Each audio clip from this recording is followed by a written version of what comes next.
안녕하세요. 안녕하세요. 자, 조리원리 및 실습이고요.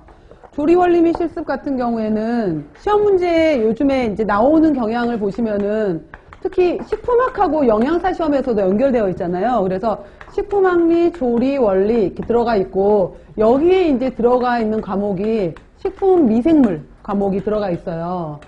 그래서 미생물 파트는 그다지 사실 나오진 않았었는데, 작년, 재작년 문제에 있어서 장류 쪽에서 발효 쪽을 물어보기도 했었거든요. 그래서 간장 발효 이쪽에서도 잠깐 언급이 되기도 했었었는데, 중간중간에 식품 미생물 같은 경우에는 이제 조리 원리 하면서 우리가 발효랑 관련되는 부분이 예를 들어서 뭐 채소류 발효가 있다든지, 그 다음에 유제품류 발효가 있다든지, 그 다음에 이런 쪽이 나오잖아요. 그 다음에 두류에서 이제 장류 발효가 나온다든지 라고 하게 되면은, 채소류 같은 경우에는 뭐 김치에 관련된 균주 부분이 있다든지, 유제품에서는 뭐 치즈버터 관련된 균주가 있다든지, 장에서는 뭐 된장간장, 코지균주, 국균 이렇게 해서 나오는 파트가 있게 되는데, 그때 이제 언급되는 정도로는 제가 설명을 해드릴 거예요. 들어가는 거고, 식품학 조리원리 이렇게 연결이 되어 있게 되는 건데, 식품학은 워낙 화학적인 파트로 들어가 있는 거고, 조리원리 같은 경우에는 이제 최근에는 이것도 말 그대로 실제로 쿠킹, 조리가 가능하느냐 이런 식으로 해서 문제가 많이 나오기도 했었어요. 그리고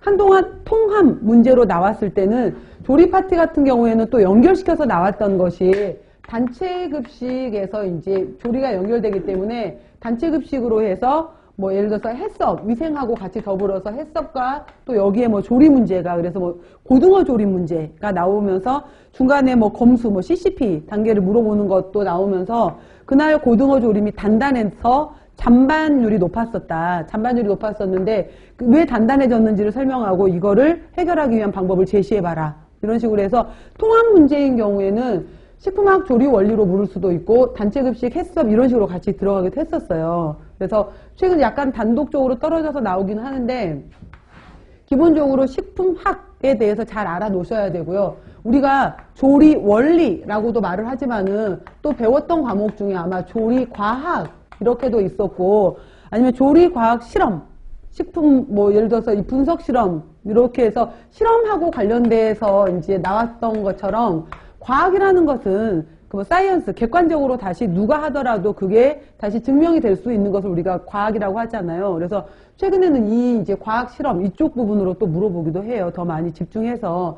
그래서 조리 원리 같은 경우에는 굉장히 쉽다고 생각을 하는데 생각보다 굉장히 애매모호하면서 쉽지 않은 파트가 이쪽이더라고요. 그래서 이런 조리 원리 파트가 있게 되는 건데, 간단하게 이제 뭐 작년에 나왔던 기출 문제를 보게 되면은 예를 들어서 조리가 2018년도 문제에서는 비중이 크진 않았었어요. 크진 않았는데 그때 나왔던 문제가